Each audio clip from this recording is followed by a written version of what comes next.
목요일 저녁에 저와 아내하고 이제 청년들 몇몇이 100년 이전에 한국에 오신 최초의 일본 선교사님의 이야기를 담은 영화 시사회에 다녀왔습니다. 영화 제목이 무명이에요.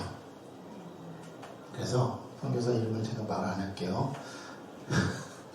무명이니까. 일본 기독 동신회라는 곳에 가서 그 선교사님의 자취를 이렇게 찾았는데 기록이 거의 없다는 거예요. 그래서 그 사람이 이렇게 얘기해요. 본인은 잊혀지고 예수님이 남도록 기록을 많이 남기지 않았습니다. 굉장히 의미가 있는 것 같아요. 그 영화에 또 이런 문구도 감동이 되었어요. 수치는 나에게, 영광은 주님께. 이게 뭐 그분이 얘기한 게 아니라 그 전부터 오래된 그 기독교적 전통에서 나온 그 문구입니다. 수치는 나에게, 영광은 주님께. 그래서 오늘 설교 제목을 이렇게 정했어요. 유명해지려다가 무명해져서 더 행복해진 사람들. 23편 말씀을 좀 변형해 봤어요. 여호와는 나의 목자시니 내가 부족함이 없으리로다. 여호와는 나의 목자시니 내가 나를 편안하게 쉬게 하리로다. 나를 완전한 목장에 거하게 하시리로다. 나를 양떼 관리하는 일을 맡기시로다. 여러분, 네 가지 중에 어느 게 마음에 드세요? 이제 오랜만에 이제 기질 얘기를 하게 되는데, 기질에 의하면 사실 이 네 가지가 다르게 반응을 하거든요. 어떤 사람은 부족함이 없다는 것 때문에 나의 목자시구나. 어떤 사람은 목자라서 내가 편히 쉬니까 얼마나 좋아. 감사합니다. 이렇게 하는 사람이 있고, 어떤 분은 여호와가 나의 목자니까 이 목장이 얼마나 완전해. 내가 진짜 여기에 살면 정말 내가 완벽한 삶을 살 수 있어. 어떤 사람은 여호와가 나의 목자시니까 내가 양떼 관리하는 사람으로 뭔가 일을 할 수 있겠다. 하나님은 우리를 각기 다르게 지으셨어요. 근데 기질이라는 안경을 끼고 보면 사람의 성향과 행동에는 일정한 흐름이 있습니다. 물론 기질은 하나의 관점이기 때문에 완전한 진리가 아니죠. 그러나 저는 이 안경이 저의 관계와 일을 살리는 굉장한 중요한 도구가 되었어요. 왜냐하면 저는 사람을 잘 몰랐거든요. 제가 기계공학을 전공해가지고 기계는 잘 아는데 사람은 잘 몰랐는데 목사가 됐는데 사람을 알아야 되잖아. 하나님도 알고. 그래서 굉장히 힘들었는데, 특별히 너는 도대체 이해할 수가 없다라는 그런 생각이 가장 많이 있었어요. 아버지는 도대체 나한테 왜 그러세요? 도대체 이해가 안 되는 거예요. 이해가. 그래서 저는 그 관계 가운데 늘 불편하고 화가 났는데, 기질을 이해하고 나니까 사람을 이해할 수 있으니까 일단 그런 아주 기초적인 화는 안 나더라고요. 원래 그렇구나. 기본적인 화는 좀 덜 나는 것을 알게 되고 제가 좀 수양이 되는 것을 느끼게 되었어요. 그래서 이렇게 말하고 행동하는구나, 이런 걸 느끼게 되었죠. 물론 이것이 이제 편견일 수도 있다, 비판도 있지만 저에게는 이것은 어떤 생존의 도구이자 목회의 굉장히 중요한 도구가 되었어요. 이걸 아니까 원래 그러시구나. 이게 안 되는 경우는 왜 그러냐면 나를 무시해서 그런가, 나를 싫어해서 그런가, 나한테 저러는 게 그렇게 느끼거든요. 근데 원래 그런 거야. 그렇게 알고 나니까 되게 마음이 좀 편해지더라고요. 그 기질론을 한 단계 도약시킨 계기는 성경 인물들을 기질의 관점에서 보면서 알게 되었습니다. 하나님은 성경 속 인물들을 기질대로 쓰셨죠. 이건 많이 듣던 얘기죠. 하지만 그보다 더 놀라운 것은 하나님은 그들의 기질적 욕구를 채워주신 후에 결국 그들의 욕구조차 하나님께 내어놓게 하셨어요. 근데 이게 강제일까요? 그렇지 않다는 거예요. 얼마나 자연스럽게 되고, 그리고 이런 거 있죠. 우리가 뭔가 에너지가 충만하고 만족이 충만하게 되면 다른 게 그렇게 중요하지 않아져요. 그 수준까지 올라가는 거, 그게 우리가 하나님 앞에서 성화의 과정 가운데 견뎌야 되고 뛰어넘어야 될 단계라는 거죠.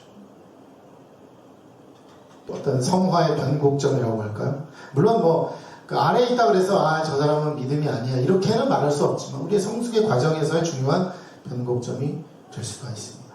예를 들면 아브라함은 관계 중심의 기질인데요, 그가 자신의 유일한 아들인 이삭을 하나님께 바쳤어요. 이게 사실 변곡점. 물론 다들 그렇게 생각하시겠죠. 이거는요, 다른 기질하고 달리 아들은 아브라함에게는 어마어마한 존재거든요.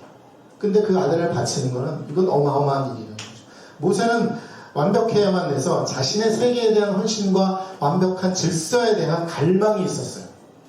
그런데 결국 나중엔 어땠습니까? 자신의 세계가 없는 채로 부드럽고 온유하게 그냥 무명하게 사라져 버렸어요. 그렇죠? 우리나 지금 모세를 기억하지, 그때는 모세가 언제 죽었는지도 몰라. 모세 무덤이 언제도 몰라. 그렇게 그냥 죽어버렸어요. 왜요? 내 세계가 중요하지 않다는 걸 깨달았거든요. 왜? 하나님의 세계가 중요하니까. 오늘 다윗의 이야기입니다. 다윗도 그런 굴곡이 있고 그런 임계점을 지난 아주 훌륭한, 진짜 훌륭하고 위대한 인물이죠. 시편 23편 유명하죠. 여호와는 나의 목자신 내가 부족함이 없으리다 고백이 있죠. 이 고백은 이 다윗의 기질의 대표적인 신앙 표현이에요. 하나님 나의 필요를 채우시는 분이라는 거예요. 나는 그분 안에서 충만함을 누리는 거예요. 그래서 하나님을 찬양하는 거죠. 왜냐하면 그 욕구가 나의 가장 기본되고 가장 중요한 욕구라는 것이죠. 그런데 저는 이 고백 뒤에 숨겨진 더 깊은 내면과 욕구를 보려고 해요. 조심스럽게 저는 이런 질문을 여러분에게 해볼 수 있을 것 같아요. 하나님이 내 욕구를 채워주시지 않는다면 하나님은 나에게 누구인가? 그냥 저 고백을 하면 굉장히 편해요. 그럼 반대로 하나님께서 나를 채워주시지 않는다고 했을 때도 하나님은 나의 목자시냐라고 여러분 자신에게 한번 물어보세요. 아니면 저 4개 중에 여러분이 마음에 드는 것이 이루어지지 않았을 때 나는 과연 그래도 하나님을 목자라고 고백할 수 있을까?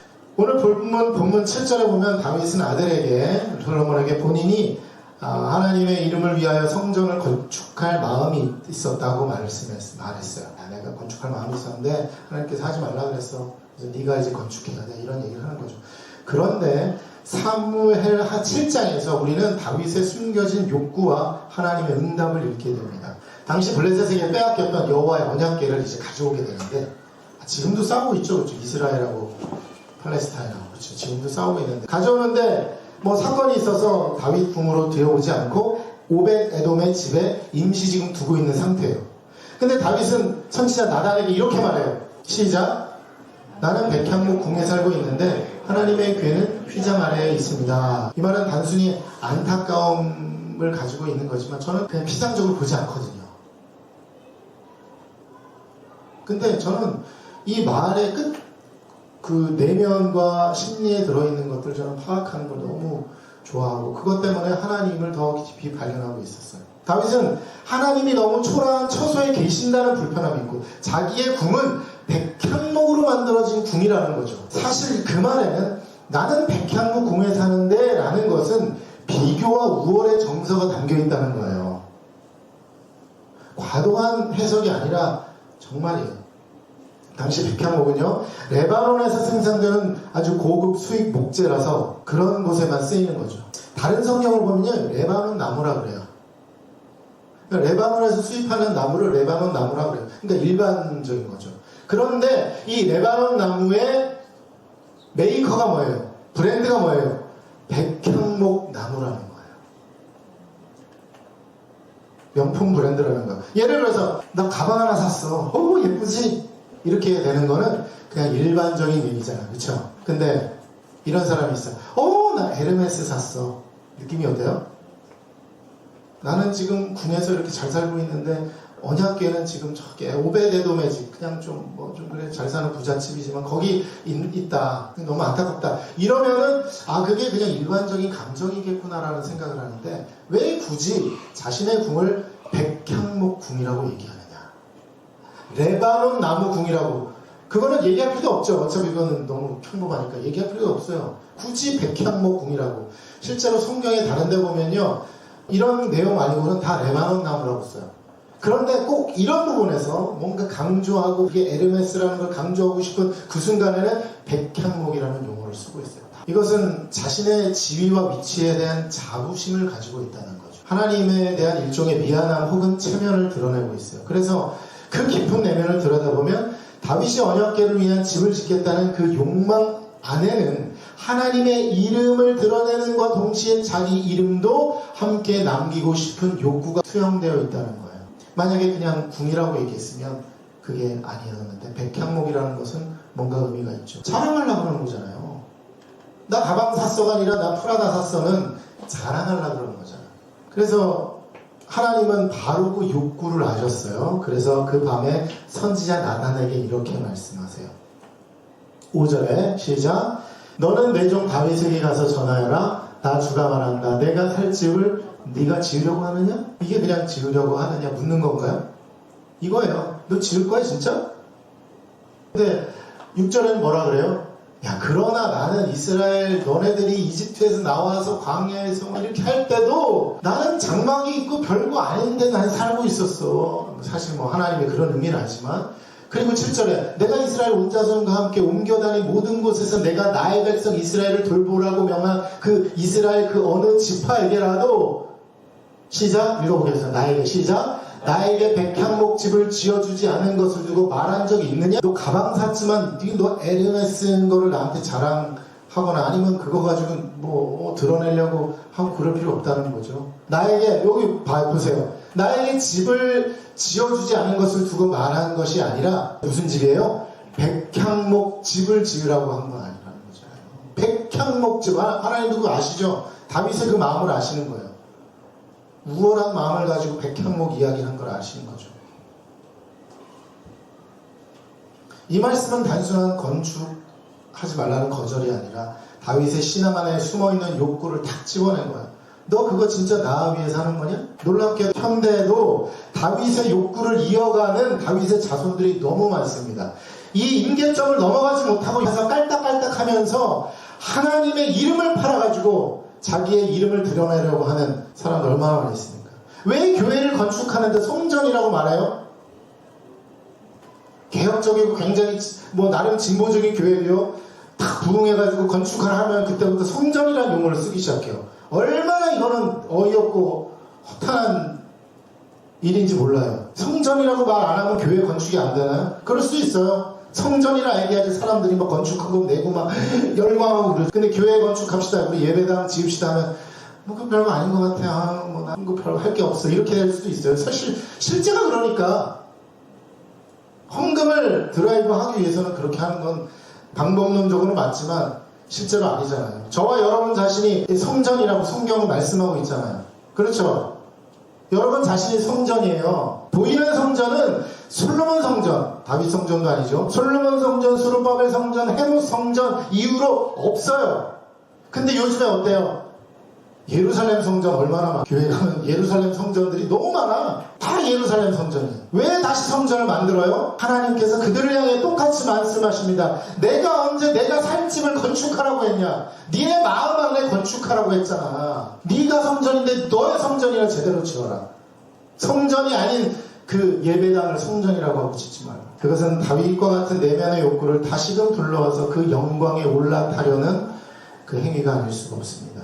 하나님은 다윗에게 건축하지 말아야 한 이유를 말씀하셨어요. 8절 시작 여호와의 말씀에 너는 피를 심히 많이 흘렸고 크게 전쟁하였느니라. 내가 내 앞에서 땅에 피를 많이 흘렸은즉 내 이름을 위하여 성전을 건축하지 못하리라. 여러분 지금까지 이 말씀을 읽으면서 그래서 피를 많이 흘려서 성전 건축하지 못하게 하셨구나 이렇게 얘기를 하죠. 근데 좀 더 생각해 보세요. 피를 많이 흘리고 전쟁을 너무 한 것이 성전을 짓지 못할 이유가 된다고 생각하세요? 그 무슨 상관이야? 나 같으면 내가 그 마음에 좀 욕심을 내가 부린 건 알지만 이건 내가 마음에 안 드는데요? 이 이유는 내가 납득하기 어려울 거라고 저는 얘기했을 텐데. 그럼 솔로몬은 뭐 얼마나 대단한 인물입니까? 수백 명의 이방 여인을 첩과 후궁으로 들이고 이스라엘의 우상 숭배를 본격화시켜서 이스라엘을 멸망하게 만든 시작한 인물이 솔로몬이에요. 그런 면에 있어서는 100번, 1000번 다윗이 훨씬 더 적합한 사람이라는 거죠. 그리고 전쟁을 해서 피를 많이 흘렸어. 전쟁했는데 피를 당연히 많이 흘리지. 어떻게 해요? 골리앗 싸워서 골리앗 죽였는데 너무 당연한 거 아닙니까? 근데 이게 왜 이유가 돼요? 이거 이유가 되는 거 아니에요. 이 말은 정당한 이유처럼 들리지만 실상은 다윗의 욕구를 정면으로 부딪히기보다는 우회적으로 막으신 하나님의 변명이라고 저는 봐요. 하나님은 이유를 설명하지 않아도 되고요. 그럴 필요도 없지만 다윗을 배려하려는 이런 이유를 지금 주신 거죠. 솔직히 여기서 저는 조금 찔렸어요. 뭐냐면 저 같으면 너 그 욕구가 아주 나쁜 욕구야. 대놓고 막 얘기하고 그러면 안 돼! 뭐 이렇게 얘기했을 텐데 하나님은 살짝 찔리게 해놓으시고 살짝 우회하게 하신다는 거죠. 저는 이런 걸 좀 배워야 되는데 지금 이게 안 되는 것 같아요. 다윗은 흔쾌히 받아들였을까요? 감사합니다. 제가 몰랐군요. 그러지 않았어요. 하나님께서 다윗에게 복을 약속하셨어요. 요점은 이거예요. 내가 내 이름을 위대하게 하고 내 집을 영원히 견고하게 하겠다. 약속을 다 하셨어요. 그러니까 그제서야 다윗은 하나님의 제안을 수락한 거죠. 저는 이 부분이 정말 하나님의 마음이 묘해요. 저 같으면 그냥 다 내리쳐가지고 야, 너 이제 필요 없어. 그냥 다른 사람 세울래. 그러지 않고 끝까지 봐주고 믿어주고, 혹시나 그 욕구를 우회해서 다르게 발산하게 되면 내가 또 받아주어야지 하는 그런 마음을 하나님께서 주신 거잖아요. 오, 좋습니다. 그렇게 복을 주신다면 제가 성경 건축을 좀 포기하겠습니다. 하나님은 다윗의 욕구를 정죄하지 않으시고 그 욕구를 완전히 하나님께로 전환시키는 방법으로 이끄셨어요. 이것이 기질의 성숙이며 욕구의 성화죠. 그래요. 우리가 그럴 수 있는 거예요. 내가 그 프라다 이런 거에 마음이 뺏길 수가 있어. 그럴 수 있어요. 하지만 그거를 부정하고 하기보다는 야, 너 그것 대신 좀 하나님께 그걸 좀 돌리면 안 되겠니? 라고 유도하는 거, 그리고 내 스스로가 그 마음을 유도하는 거 너무나도 중요하다는 거죠. 이 고백과 이 변화는 회개의 고백이자 방향 전환의 시작이라는 거예요. 그 후에야 다윗은 이제 오늘 말씀처럼 아들 솔로몬에게 성전 건축을 맡기고 자신은 성전 건축을 준비하는데, 중요한 건 뭐예요? 내 이름으로 성전을 건축 안 했다는 게 중요한 거예요. 내 이름으로 안 짓는 게, 이걸 포기하는 게 더 중요하다는 거죠. 우리가 하나님께서 우리의 욕구를 채워주시지 않을 때 우리는 어떤 반응을 할 수 있을까요? 하나님을 외면하고 욕구를 채워줄 다른 대상을 찾아 하죠. 그렇죠? 아, 여기는 내가 얻을 게 없구나. 다른 데 가요. 근데 또 다른 반응은 뭐예요? 하나님 앞에서 그 욕구를 내려놓고 하나님만을 만족으로 받아들이겠습니다. 고백하는 거잖아요. 고백하는 거. 가능할까요? 물론 하나님께서 다윗한테 야, 내가 너 이것도 복 주고 네가 네 이름을 영원히 이거 하겠다 대충 이렇게 얼버무리시고 했지만 그 중요한 욕구, 성전을 지어서 내 이름을 높이겠다는 욕구를 내려놓은 것, 그래서 하나님만으로 만족하겠습니다라고 고백할 수 있는, 우리가 이 길을 걸어가야 됩니다. 그래서 오늘도 우리에게 이런 질문을 할 수 있을 것 같아요. 성전을 네가 짓지 못한다. 너 다윗 성전이 아니라 솔로몬 성전이라고 해도 괜찮아? 그 물어보는 거예요. 지금도 우리는 솔로몬 성전이라고 얘기해요. 근데 가장 열망했던 사람은 누구예요? 다윗이에요. 얼마나 아까워요. 그때 내가 그냥 좀 고집 좀 부릴 거지. 온통 사람들은 지금 솔로몬 성전이라고 부르잖아. 아, 내 이름은 어디 갔어? 더 유명해져야 되는데. 괜찮겠어? 괜찮아. 너 대신 다른 사람이 할 거야. 괜찮겠어? 괜찮아. 너 이렇게 많이 준비했는데 갑자기 너 다른 일 하게 되는데 괜찮겠어? 괜찮아요. 너 대신 다른 사람이 할 거야. 괜찮겠어? 너는 이름 없이 준비하는 자로 남아도 되는데 괜찮겠어? 견딜 수 있습니까? 내가 너의 목자라면 그것만으로 그냥 만족하겠니? 야, 내가 별로 줄 게 없다, 야, 오늘은. 야, 오늘은 제가 한번 참아보겠습니다. 그게 우리의 태도 아닙니까? 이것이 바로 다윗의 신앙의 절정이자 다윗을 위대하게 만든 부분이 바로 이 부분이라는 거예요. 골리앗을 뭐 이겨가지고 위대한 게 아니라 이 부분이 가장 위대한 겁니다. 아브라함이 이삭을 드렸듯 다윗도 자신의 이름을 하나님께 드린 것이에요. 자신이 드러나는 것을 내려놓는 사람, 그 사람이 진짜 하나님과 동행하는 자입니다. 여러분도 마찬가지입니다. 우리는 각자 욕구를 채우기 위해 신앙생활 시작해요. 그 부정하면 안 되고 부정할 수도 없어요. 당연한 거죠, 그거는. 그러나 하나님은 그 욕구조차 하나님께 드릴 수 있도록 우리를 이끌어주세요. 계속 하나님께서 채우시는 것들을 받으며 내가 하나님만으로 만족할 수 있구나라는 것을 느낄 때 진정한 믿음의 장으로 우리는 업그레이드 되는 것입니다. 그래서 우리는 이렇게 고백할 수 있지 않을까요? 여호와는 나의 목자시니, 읽어보겠습니다. 시작. 우리 한번 이렇게 읽어볼까요? 여호와는 나의 목자시니, 첫 번째, 부족할지라도 만족하리로다. 괜찮겠어요? 다윗은요, 이게 돼서 성전 건축을 포기한 거죠. 그렇죠? 아까 그 부분은요, 반절짜리, 아니면 이 최절정에 바로 밑정도 되는 고백이라는 거죠. 여기까지 가야 되는 거예요. 두 번째로, 여호와, 시작. 여호와가 나의 목자시니 두려워도 흔들리지 아니하리로다. 안 두려워할 것 같은데 두려워. 없어. 사망의 골짜기야, 뭐 이 세상에. 근데 어때요? 흔들리지 않아요. 왜? 여호와 나의 목자시면 되니까. 자, 세 번째 시작. 여호와가 나의 목자시니 혼란 중에도 그는 완전하시리라. 정신이 없어요. 무질서해요. 오늘 왜 애들이 이렇게 많아가지고 정신이 하나도 없나.